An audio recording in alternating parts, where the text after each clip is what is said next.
أعوذ بالله من الشيطان الرجيم.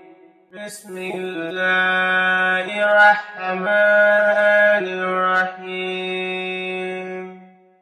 إن الله عنده علم الساعة وينزل الغيث ويعلم ما في الأرحام وما تدري نفس ماذا تكسب غدا وما تدري نفس بأي أرض تموت إن الله عليم خبير. يا أيتها النفس المطمئنة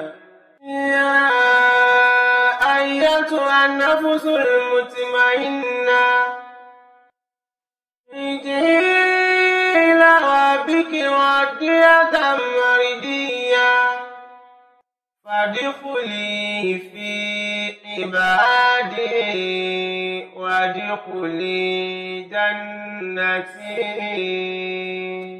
صدق الله مولانا العظيم. الله أكبر. Àkànmọ́dénú gbogbo ẹ̀yà kó pa lọ́lọ́mọ ní kí ló dé.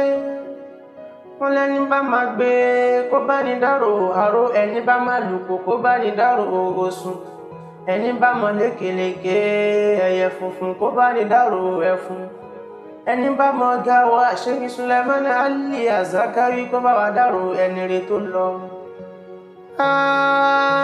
Ó mọ̀ ṣe ọ̀sán já ọrún dọ́pà àtàpà kò sí ọwọ́ di làgbà èyí ká ilé ìrìnwó. Ẹ̀mí bọ́ arádòkú bàbá Ibrahim ṣe bẹ́ẹ̀ ó lọ bèèyàn bá rìn ìrìnàjò á sì dágbà kan. Ọ̀gá wa lọ kò dágbà kan àṣẹ Suleiman Ali Azakari onínú rẹ̀. Ẹranfẹ́ tí ń bẹ lára bàbá fi bí wúrà. Ó dùn ní ó ká ní lára. Òun ni ká jẹran pẹ́ títí àmọ́fọ̀nà fún ni ó jẹ́. Òun ni ká jọmọ ríra wa lọ pẹ́pẹ́. Àmọ́ láwùrà bí ló mọ àsìkò àti ìgbà. Ikú pàgbé bí ẹni ó láró.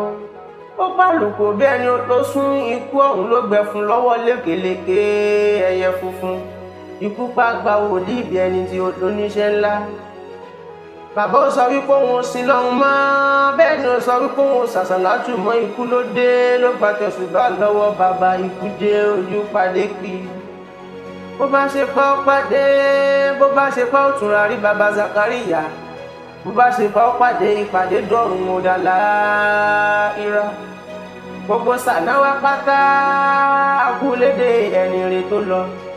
Al-Khalifa Sheikh Suleiman Ali ibn Akiki akúlédè ọ̀gá wa tó lọ.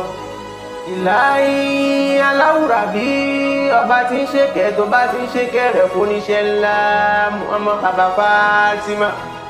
Má gbàgbé bàbá wa Sheikh Suleiman Ali Azakari bá wa kẹwọn aláwùrà bí ọba olúwa ti ń kẹrù. Allahumma ghfir lana wa li walidina wa li shuyukhina wa li jami'il muslimina wa li muslimati wa li mu'minina wa li mu'minati al-ahya'i minhum wal-amwat. Bá wa kẹwọn aláwùrà bí ọba olúwa ti ń kẹrù. Bá wa kẹwọn aláwùrà bí ọba olúwa ti ń kẹrù.